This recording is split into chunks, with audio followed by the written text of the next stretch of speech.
Do you ever feel like life's got you spinning in circles?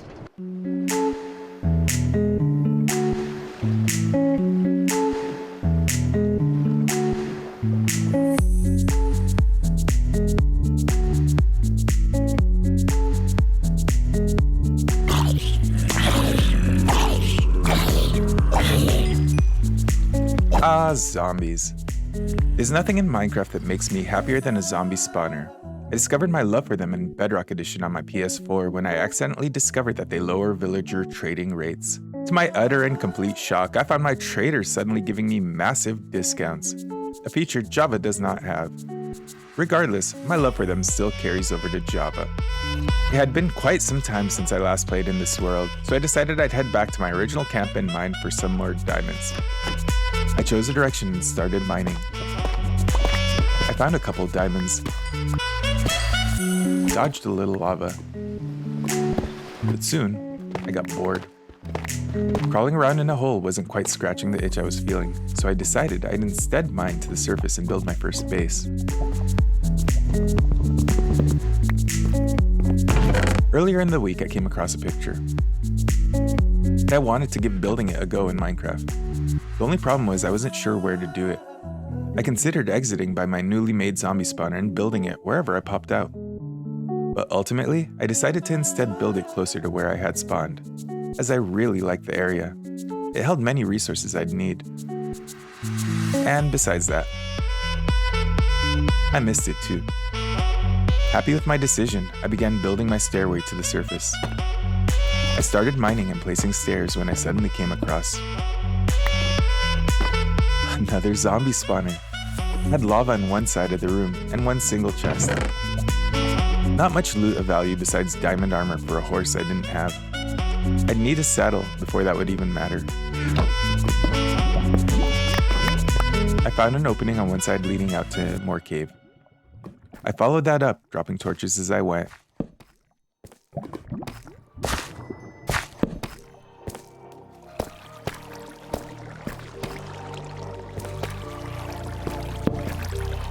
Suddenly, I ran into, that's right, another zombie spawner. This one was, protected by a zombie and slightly flooded. I took care of the zombie and checked the loot. Saddles. Horses we will have. For now, another idea struck me. How far apart were these two spawners? I thought about it for a second, and then, remembering who I was, I realized I'd be in no way able to solve this in my head. I'm more of a body thinker.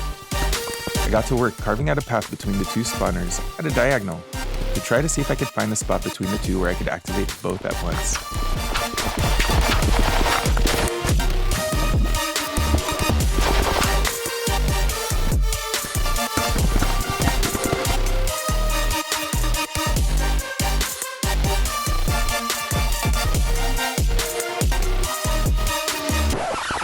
No dice. Maybe a different path. Less diagonal? I tried that too.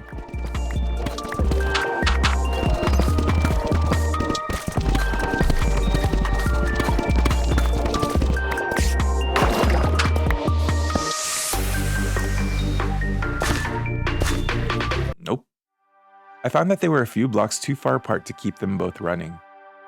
Now, a quick summary of my understanding about zombie spawners. In-game spawners can be found in dungeons, scattered throughout the overworld, and in the nether. They are inactive for the most part until the player gets within a certain distance to them, maybe something like 16 blocks. At that point, it'll activate and spit out a mob. The spawner won't spit out any more mobs until the previous batch are out of its range. It will also deactivate once the player is out of range. The best strategy I found is to just send the mobs for a ride outside of the spawn detection range to a collection area. This allows you to stockpile a bunch of mobs while you are away from your keyboard, attending to in-real-life things. AFK for short. When you return, you simply clear the mobs and XP and loot are yours to be had. I've only come across spawners for 3 types of mobs in the overworld. Zombie, skeleton, and spider. Now, I was in a situation where I could almost activate both spawners from just one AFK spot. Almost. If only I could be in both spots while I was AFK, I'd have a massive amount of zombie in little to no time, I thought. Perhaps if I was to set up a simple minecart rail system that ran in a loop between the edges of the two spawners' ranges, it could possibly keep them both active long enough to spit out their mobs. So I set out to test my plan at the end of day 12. The first thing I'd need to do is create the chambers for the two zombie spawners. I decided to start with my upper chamber and got to work. The first step was to clear the area around the spawners. The basic rule of thumb I follow is to free up 4 blocks on every side of the spawner and encase it with some darkish blocks. I've had a hard time discerning what 4 blocks looks like sometimes, so I just stacked blocks to figure it out. Things went relatively smooth until I ran into some water. I solved that by filling in the area with blocks, and then mining them out. I don't need to clear all the water, just enough of it to fulfill my spawner's needs. As I was clearing some blocks, I realized I overlooked that the cave system kept going. I decided to explore it a little, as well as light up as much of it as I could. In my haste, I dropped into a cave and found myself facing a skeleton. My heart jumped into my throat. I quickly blocked myself in to regain my composure. I utilized the high ground and dropped in to finish him off.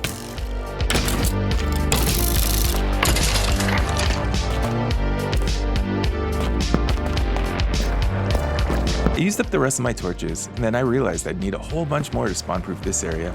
I'd be back. As I was working my way out, I got jumped by a zombie.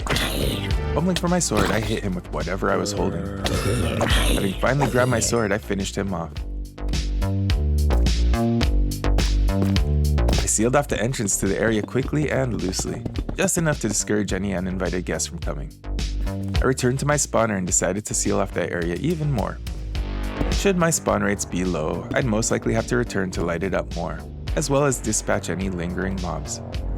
I got to work clearing more of the chamber. I kept hearing mobs nearby, the zombie and skeleton variety. That wasn't good. If mobs are spawning nearby, less would be spawning in my chambers. I peeked around in case they were visible, but didn't see anything. Oh well. I got back to clearing the room, ran into some water, filled it all in, cleared some more, filled some more, cleared some more. Those zombie noises weren't going anywhere. Maybe they were coming from that area I sealed off. Nah. I returned to clearing the chamber, and then my pickaxe broke. Perfect. I was out of sticks and needed to make torches as well, so I headed downstairs to grab some wood.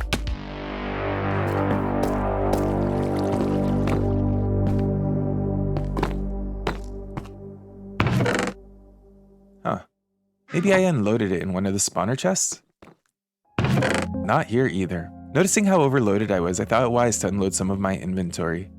I ran up to check the other 2 chests. Those pesky skeleton zombie noises greeted me. I checked the first chest. Nada.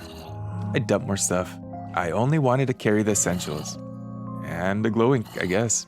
The second chest had no wood either, and realizing I had glow ink on me, I dumped it too. Maybe I had wood at my original spawner. I headed off to check.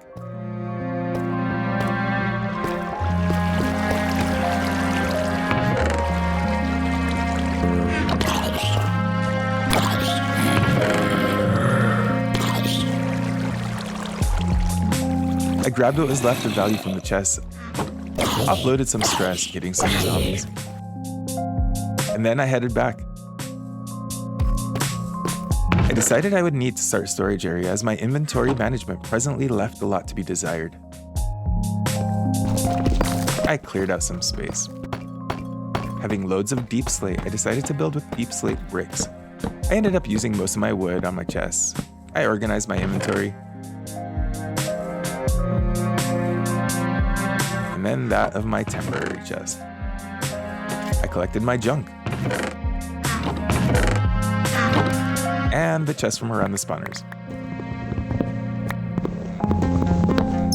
I needed another chest wall, so I quickly made one. Not enough chests. Oh well.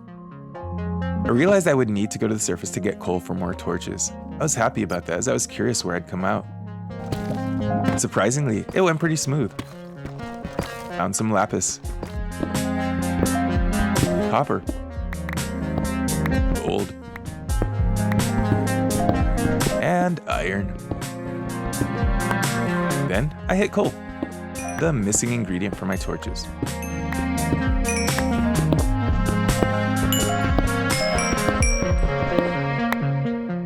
A short while later, I breached the surface. It was as beautiful as I remembered. I had come out in my original meadow, framed by 2 beehives, and a family of horses was nearby. I took a quick look around and then enjoyed the sunset. Heading back in, I was excited to finish the spawners.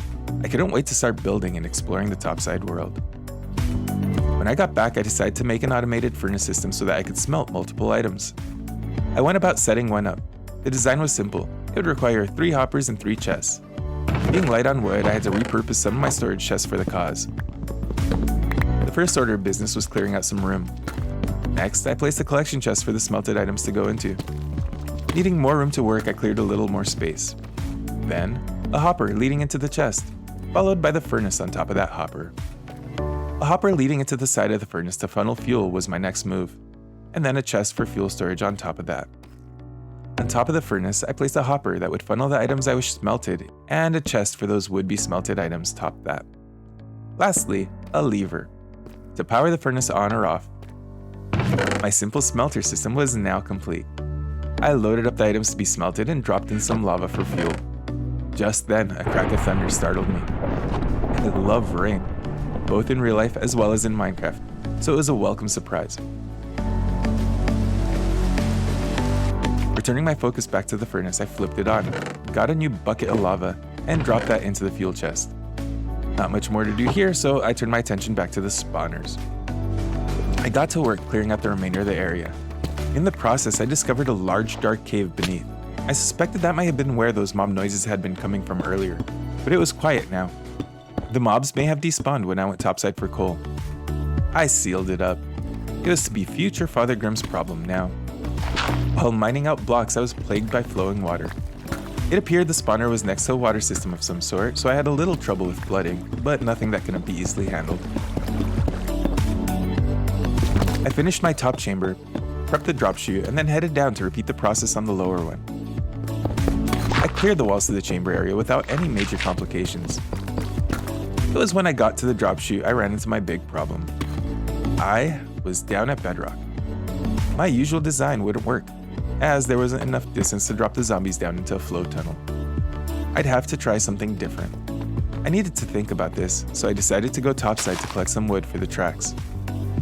Great, it was daytime. Not wanting to cut the trees immediately next to me, I took a look around. I spotted some coal and decided to scoop it up. Now it was time to grab some resources. Wood, sugarcane for making paper, ink, more wood. I spotted some more coal off in the distance. I mined it all up.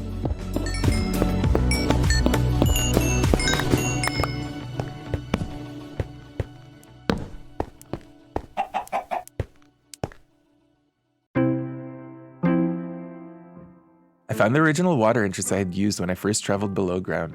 A nostalgic sort of feeling ran over me. 8 months passed fast, but now it feels like a lifetime ago. Some animals caught my eye, so I thought I'd gather some food since my supplies were probably running low. Then I saw some cows. Cows meant leather and leather meant books. Now books mean a lot to me at this point in the game. I'll tell you why. The most valuable possession to me in this hardcore world would be my life. As such, my priority was to protect it as best as I could. My plan was simple. OP weapons for offense and defense, and OP armor for defense and offense. Now the highest level material in the game would require a trip to the Nether.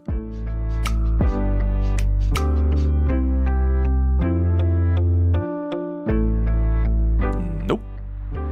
I did not want to attempt that trip until I had maxed out myself here first, so diamonds it will be. The enchantment system for Minecraft is pretty straightforward. To get maximum enchantments, a player needs 4 things. The required XP, usually around 30 levels, the required amount of lapis lazuli, around 3 per enchantment, 1 enchantment table, and 15 bookshelves to surround the enchantment table. To craft an enchantment table, you need 1 book, 2 diamonds, and 4 obsidian. To craft a bookshelf, you need 3 books and 6 planks. To craft a book, you need 3 papers and 1 leather. To craft paper, you need 3 sugarcane. All in all, I'd need 2 diamonds, 4 obsidian, 46 books, made up of 414 sugarcane and 46 leather, and 90 planks. I had the diamonds and obsidian, I just needed sugarcane and leather now.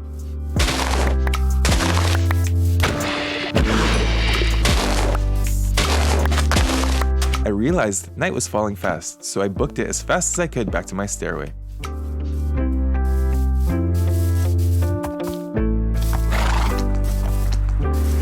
I got back just in time and was almost safely in when I had a slight misstep. In my nervousness, I had accidentally blocked myself out and was too scared to mine it off with danger closing in on me. So I ran around trying to lure the spider and creeper away from my entrance, not wanting the area to get ruined by a creeper explosion.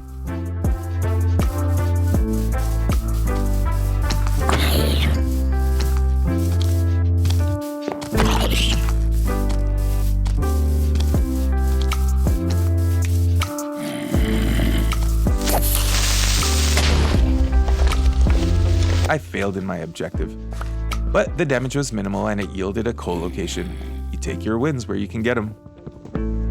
Future Father Grimm's to-do list increased some more as repair creeper hole and collect coal were added to it. After sealing off the entrance, I headed downstairs. I used some of the wood I collected to replace all the chests I borrowed for the smelter system. I wanted to set up my enchantment area as soon as I could. While I knew I didn't have enough materials for maximum level enchanting, any enchanting was better than no enchanting. I would need my obsidian for the enchanting table, and I had left that back at the original spawner.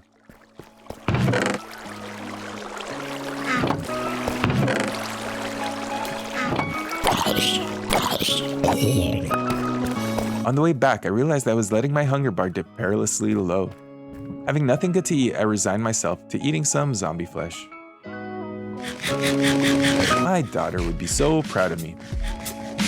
For some reason unbeknownst to me, rotten flesh is her food of choice in Minecraft. Gross. I got back and quickly loaded my food into the smelter. Eating rotten flesh wasn't going to become a thing for me. As my smelter ran, I used the opportunity to organize my inventory. I crafted my enchantment table and cleared out space for my enchantment room. I set down my table, grabbed some lapis, and immediately enchanted my pickaxe. Efficiency 1. That'll speed things up a little bit for me. I enchanted the rest of my gear, taking whatever enchantments were offered. At this stage in the game, I wasn't worried about getting the best enchantments. I was happy for any extra advantage to my base diamond armor. I had plans to grind for top gear later once my enchantment area was complete, as well as my spawner XP system, which I was now ready to complete. First order business would be clearing out my AFK spot.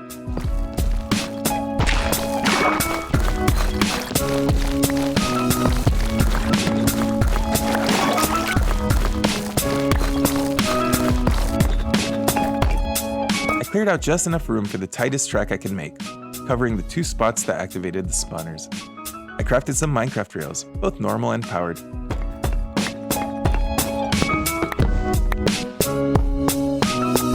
I discovered I'd gone a little too tight with my tracks. I'd have to widen things a little bit.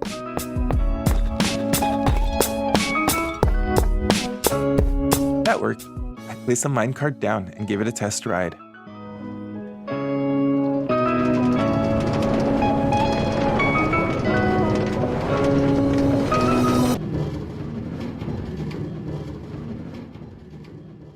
That was running pretty fast. I increased the size of the track and reduced the amount of power rails in an effort to try to slow it down some.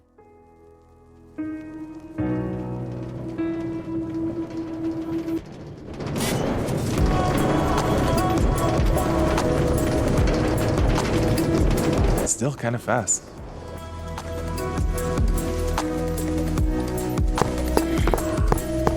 I tried with just 1 powered rail.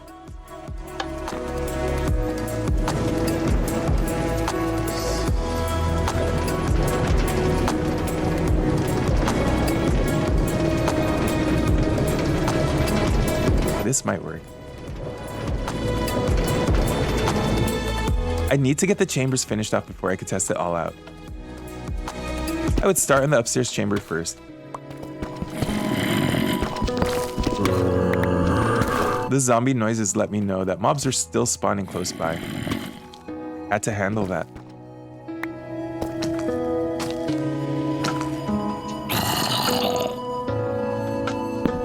I dug down and found the offender.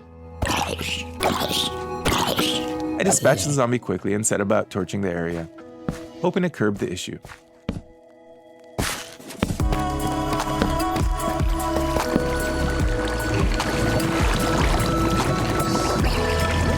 I found a skeleton stuck in some running water deeper in the cave.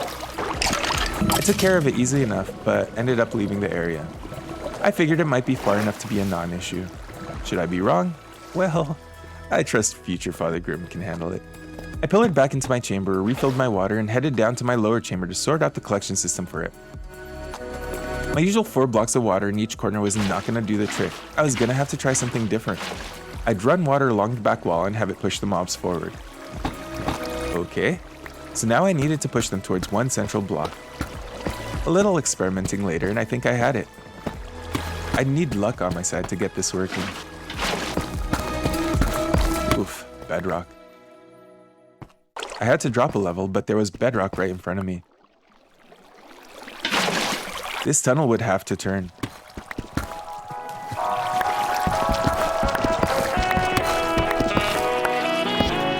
And turn it did.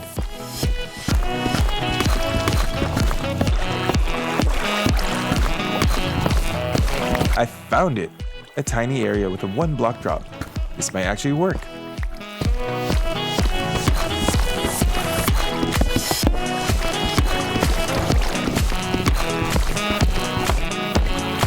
I cleared out as much room as I could, which was not much due to the bedrock.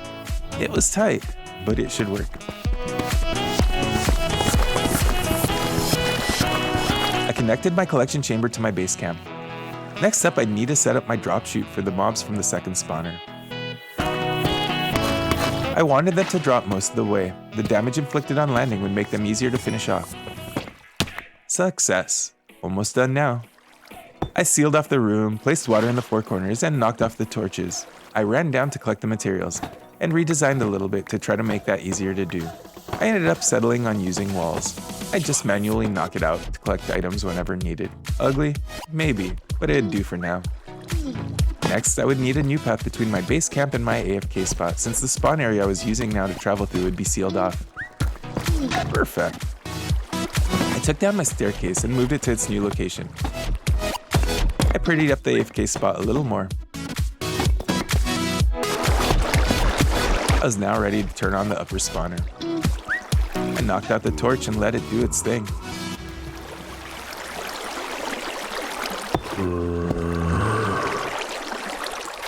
I ran downstairs to check out the containment results.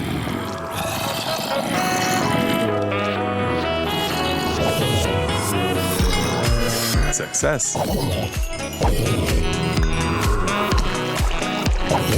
Now it was the lower spawner's time to shine.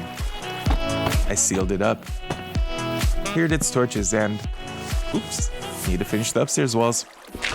I decided I'd make a landing of sorts in this area, so I cleared it a little bit before finishing that last bit of wall, knocking off torches as I went. The spawner was ready. I knocked off the last torch and the spawner reacted. I sealed up the chamber and cleared up more space on the landing. The beautiful tones of the zombie let me know it was working while I was working. Cleared out the containment area, collected the loot. It was time to AFK a little bit and see how this all works.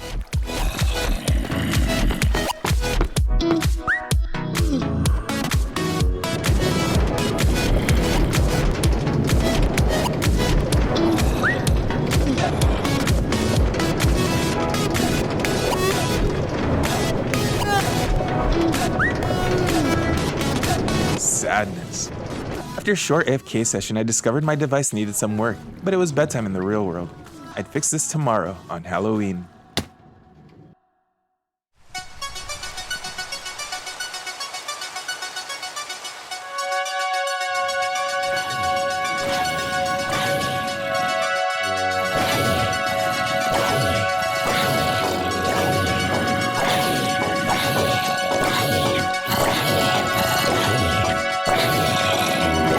It's Halloween!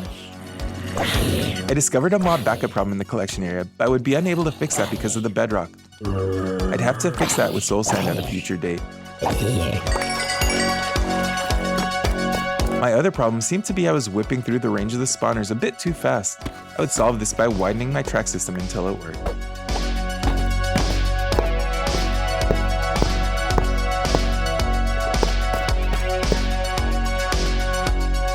As I widened my AFK space, I kept making small improvements to the area.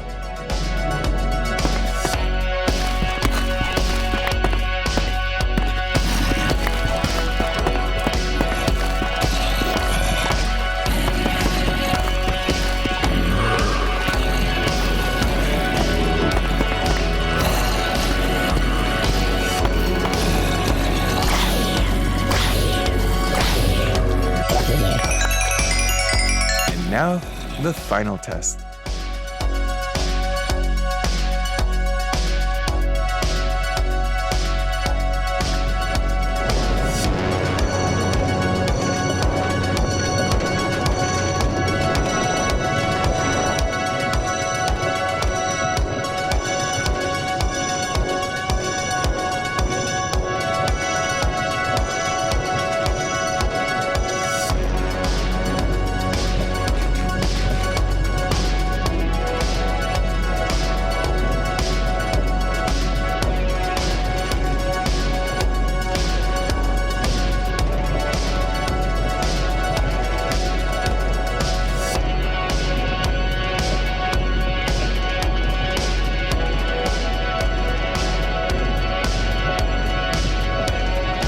Eureka! Everything seemed to be working well enough for my needs. I felt confident I can now generate all the XP I'd need for top level enchantments fairly quickly. Now, I just need books. But that is future Father Grimm's problem. There are times when life might throw you for a loop, but sometimes it's you who might throw a loop in life. Thank you for watching and see you next time.